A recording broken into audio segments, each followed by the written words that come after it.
ನಮಸ್ಕಾರ ಎಲ್ಲರಿಗೂ ಕರ್ನಾಟಕ ಸೇವಾ ಇನ್ಫೋಗೆ ನಾನು ಇದೊಂದು ವಿಡಿಯೋದಲ್ಲಿ ಪಿ ಎಮ್ ಕಿಸಾನ್ 21ನೇ ಕಂತಿನ ಅಮೌಂಟ್ ಬಗ್ಗೆ ಮಾಹಿತಿಯನ್ನು ನೀಡುತ್ತೇನೆ.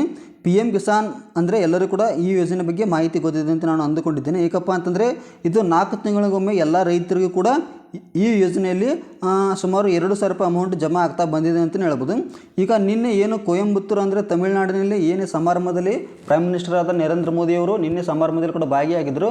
ಅಲ್ಲೇ ಕೂಡ 21ನೇ ಕಂತಿನ ಅಮೌಂಟು ಬಿಡುಗಡೆ ಮಾಡಿದ್ರು ಅಂತಲೇ ಹೇಳ್ಬೋದು. ಎಷ್ಟು ರೈತರಪ್ಪ ಅಂತಂದರೆ ಸುಮಾರು 9 ಕೋಟಿ ರೈತರಿದ್ದಾರೆ. 9 ಕೋಟಿ ರೈತರಿಗೆ ಅಮೌಂಟ್ ಎಷ್ಟು ಬಿಡುಗಡೆ ಮಾಡಿದ್ರು ಅಂತ ಹೇಳೋದಾದರೆ ಸುಮಾರು 18,000 ಕೋಟಿ ಅಮೌಂಟನ್ನು ಕೂಡ ಬಿಡುಗಡೆ ಮಾಡಿದ್ರು ಅಂತಲೇ ಹೇಳ್ಬೋದು. ನಿನ್ನೆಯಿಂದ ಎಲ್ಲ ರೈತರು ಕೂಡ ಅಮೌಂಟ್ ಜಮಾ ಆಗ್ತಾ ಬಂದಿದೆ. ಅಂದರೆ ಎಲ್ಲ ರೈತರಿಗೂ ಕೂಡ ಒಂದೇ ದಿನ ಜಮಾ ಆಗಲ್ಲ, 1 ದಿನ 2 ದಿನ ಈ ರೀತಿ ಲೇಟ್ ಆಗ್ತದೆ. ಅದನ್ನು ಕೂಡ ನೀವು ನಿಮಗೆ ಅಮೌಂಟ್ ಜಮಾ ಆಗ್ತಿದ್ದಿಲ್ಲ ಎಂಬುದು ಕೂಡ ನಾನು ಇದೊಂದು ವಿಡಿಯೋದಲ್ಲಿ ತಿಳಿಸಿಕೊಡ್ತೀನಿ, ಯಾರಿಗೆ ಜಮಾ ಆಗ್ತದೆ ಯಾರಿಗೆ ಜಮಾ ಆಗಲ್ಲ ಅಂತ. ಮತ್ತು ಅದೇ ರೀತಿಯಾಗಿ ನೀವು ಇಲ್ಲಿ ನೋಡ್ಬೋದು, ನಾನು ಅಫಿಷಿಯಲ್ ವೆಬ್ಸೈಟ್ ಮುಖಾಂತರ ಈ ಮಾಹಿತಿಯನ್ನು ನೀಡ್ತಾ ಇದ್ದೀನಿ. ನೀವು ಕೂಡ ಈ ವೆಬ್ಸೈಟಲ್ಲಿ ಬಂದು ಕೂಡ ಚೆಕ್ ಮಾಡಿಕೊಳ್ಬೋದು. ಇದರ ಲಿಂಕನ್ನು ಕೂಡ ನಾನು ಕೆಳಗಡೆ ಡಿಸ್ಕ್ರಿಪ್ಷನ್ ಸಹ ಕೊಟ್ಟಿರ್ತೀನಿ. ನೀವು ಅಲ್ಲಿ ಹೋಗಿ ಲಾಗಿನ್ ಆಗಿ ನೀವು ನಿಮಗೆ ಪಿ ಎಮ್ ಕಿಸಾನ್ 21ನೇ ಕಂತಿನ ಅಮೌಂಟ್ ಜಮಾ ಆಗುತ್ತೋ ಅಥವಾ ಆಗೋಲ್ಲ ಎಂಬುದು ತಿಳಿದುಕೊಳ್ಬೋದು. ಇದರ ಲಿಂಕನ್ನು ಕೂಡ ನಾನು ಕೆಳಗಡೆ ಡಿಸ್ಕ್ರಿಪ್ಷನ್ ಸಹ ಕೊಟ್ಟಿರ್ತೀನಿ. ನೀವು ಅಲ್ಲಿ ಹೋಗಿ ಡೈರೆಕ್ಟಾಗಿ ತಿಳಿದುಕೊಳ್ಬೋದು. ಈಗ ನಾವು ಇಲ್ಲಿ ನೋಡ್ಬೋದು ಏನು ಕೊಟ್ಟಿದ್ದಾರಪ್ಪ ಅಂತಂದರೆ, the honourable prime minister will release the 21 instalment of P M Kisan on 19 November 2025 ಇನ್ ಕೊಯಂಬತ್ತೂರು ತಮಿಳುನಾಡು ಅಂತ ಕೊಟ್ಟಿದೆ. ಅಂದರೆ ನಿನ್ನೆ ಒಂದು ಸಮಾರಂಭ ತಮಿಳುನಾಡಿನಲ್ಲಿ, ಅಲ್ಲಿ ಎಲ್ಲರೂ ಕೂಡ ಭಾಗಿಯಾಗಿದ್ದರು. ಅದರಲ್ಲಿ ಕೂಡ ನರೇಂದ್ರ ಮೋದಿಯವರು ಕೂಡ ಇದ್ದರು. ಅಲ್ಲಿ ಇದು 21ನೇ ಕಂತಿನ ಅಮೌಂಟು ಬಿಡುಗಡೆ ಮಾಡಿದ್ರು ಅಂತಲೇ ಹೇಳ್ಬೋದು.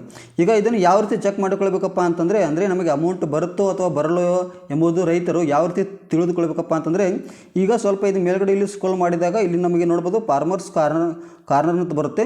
ಈಗ ಇಲ್ಲಿ ನಮಗೆ ನೋಡ್ಬೋದು 5ನೇ ಆಪ್ಷನ್ ಏನು ಕಾಣ್ತಾ ಇದೆಯಲ್ಲ, ನೌ ಯುವರ್ ಸ್ಟೇಟಸ್ ಅಂತ, ಇದರ ಮೇಲೆ ಕ್ಲಿಕ್ ಮಾಡಿಕೊಳ್ಬೇಕಾಗುತ್ತೆ.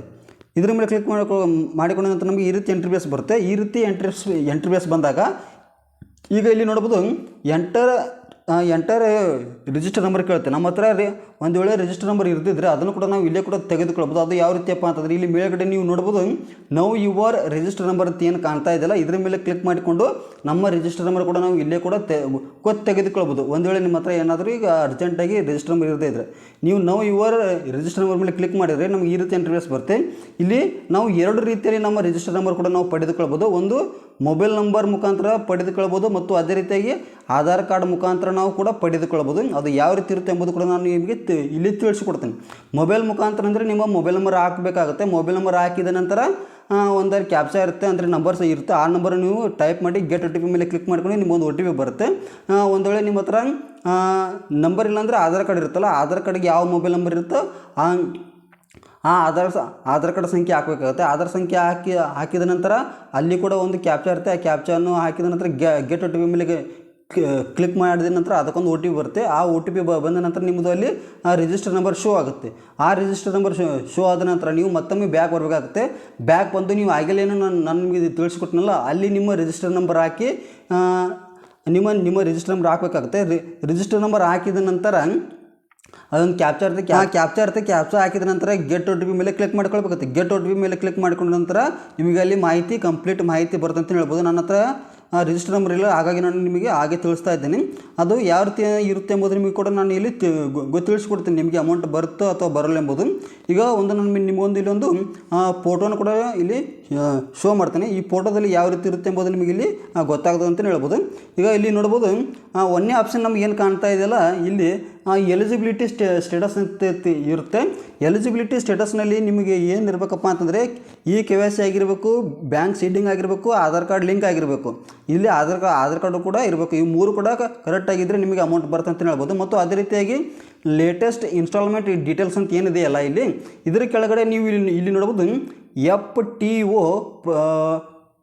ಇಲ್ಲಿ 1ನೇ ಆಪ್ಷನ್ ಏನು ಕಾಣ್ತಾ ಇದೆಯಲ್ಲ, ಎಸ್ ಅಂತ ಏನು ಕಾಣ್ತಾ ಇದೆಯಲ್ಲ, FTO ಪ್ರೊಸೀಡ್ ಎಸ್ ಅಂತ ಇದೆಯಲ್ಲ, ಈ ರೀತಿ ಇದ್ದರೆ ನಿಮಗೆ ಅಮೌಂಟ್ ಬರ್ತಂತಲೇ ಹೇಳ್ಬೋದು. ಒಂದು ವೇಳೆ ನಿಮಗೆ ಅಮೌಂಟ್ ಬರಲ್ಲ ಅಂತಂದರೆ ಅಲ್ಲಿ ಏನಂತ ಇರುತ್ತಪ್ಪ ಅಂತಂದರೆ FTO ಪ್ರೊಸೀಡ್ ಕ್ಯಾನ್ಸಲ್ ಅಂತಿರುತ್ತೆ, ನೋ ಅಂತಿರುತ್ತೆ. ಇಂಥವ್ರಿಗೆ ಯಾವುದೇ ಕಾರಣಕ್ಕೂ ಕೂಡ 21ನೇ ಕಂತಿನ ಪಿ ಎಮ್ ಕಿಸಾನ್ ಅಮೌಂಟು ಬರೋದಿಲ್ಲ ಅಂತಲೇ ಹೇಳ್ಬೋದು.